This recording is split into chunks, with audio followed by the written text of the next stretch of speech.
किसी से घृणा न करे। स्वामी सत्यरूपानंद, पूर्व सचिव, रामकृष्ण मिशन, विवेकानंद आश्रम, रायपुर। यदि आप आध्यात्मिक जीवन बिताना चाहते हैं तो कभी भी कोई असत कार्य न करे, किसी से घृणा न करे, किसी का बुरा न सोचे। भगवान का सच्चा भक्त कभी किसी का बुरा नहीं सोचता।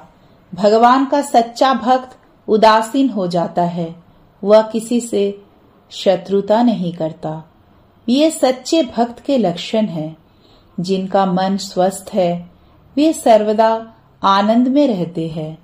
हमें अपने 24 घंटे के जीवन में थोड़ा समय भगवान के लिए निकालना चाहिए। सुबह नींद खुलते ही भगवान का दर्शन और नाम स्मरण करना चाहिए।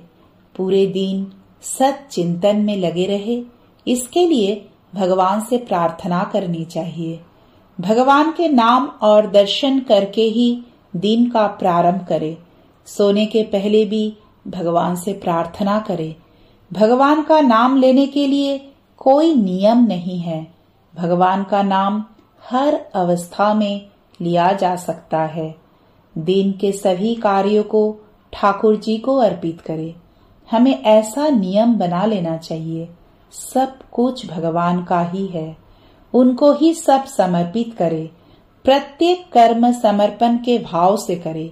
नियम बना लेने से आदत पड़ जाएगी, उसके बिना हम नहीं रह सकेंगे। आदत पड़ने से नियमितता आएगी। जीवन में कर्म बदलने की आवश्यकता नहीं। भगवान तो भावग्राही जनार्दन है, सब समझते हैं।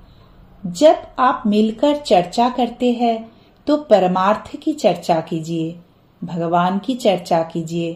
खाली समय में नाम जप का अभ्यास कीजिए, इससे मन शांत होता है। सदा मृत्यु का स्मरण रखो, तब भगवान याद आते रहेंगे। जीवन में जो भी अच्छा बुरा किया है उसे शरणागत होकर भगवान को समर्पित कर दो। भगवान तुम्हारी रक्षा करेंगे।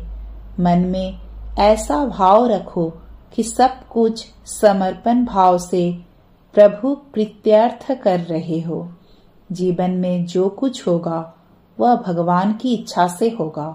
ऐसा सोचने से हम जो भी हो रहा है उसे प्रभु की इच्छा मानकर स्वीकार करेंगे।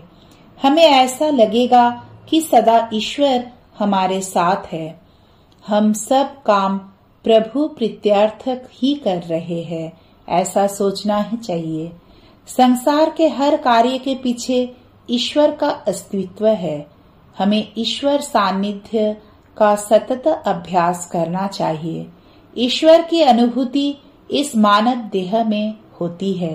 प्रभु तो सर्वदा है, उनकी उपस्थिति का अनुभव करना चाहिए। जो लोग नास्तिक है उनके प्रति घृणा नहीं करनी चाहिए। घृणा नहीं करने से हमारा मन विचलित नहीं होगा। हम किसी से घृणा कर रहे हैं यह भी भगवान देख रहे हैं, उससे हमारे अशुभ कर्म बन जाते हैं। इसलिए किसी से घृणा द्वेष न करे। जपात सिद्धि, जप से सिद्धि मिलती है। सिद्ध होना अर्थात इंद्रियों का स्वामी होना। जप करने से हमारे विचार शुद्ध हो जाते हैं, हम सभी विकारों से बच जाते हैं। हमारे मन में एकाग्रता आती है। एकाग्र होकर ईश चिंतन करने से ईश्वर लाभ होता है। जप से हमारा मन ईश्वराभिमुख हो जाता है। जप से चित्त शुद्ध होता है। चित्त शुद्ध होने से भगवान का अनुभव होने लगेगा। जपात सिद्धि का यह भी अर्थ है कि जप करते करते हमारे मन का कलुष चला जाता है। जप करते करते हमारे मन को अपवित्रता छू नहीं सकेगी। मन में सद्बुद्धि आएगी। हमारे गुरु ने हमें सिद्ध मंत्र दिया है और भगवान को प्राप्त करने की कुंजी दी है। गुरु ने अपने आप को भी हमें दिया है। यही उनके अमूल्य रत्नों को पाना है। गुरु मंत्र में ये महान शक्ति है कि उससे विवेक जग जाता है और मानव इसी जीवन में नित्यानंद में डूब जाता है। यदि गुरु के दिए हुए अमूल्य रत्नों को खो बैठे तो उनकी अवहेलना होगी। जब सतत करते रहना है। यदि उसमें बाधा आई तो समझना कि यह अपने कर्मों का फल है। बाधा तो आएगी किंतु उसकी ओर ध्यान नहीं देना है। सतत जप का प्रयत्न करते रहना है। जय श्री राम कृष्ण।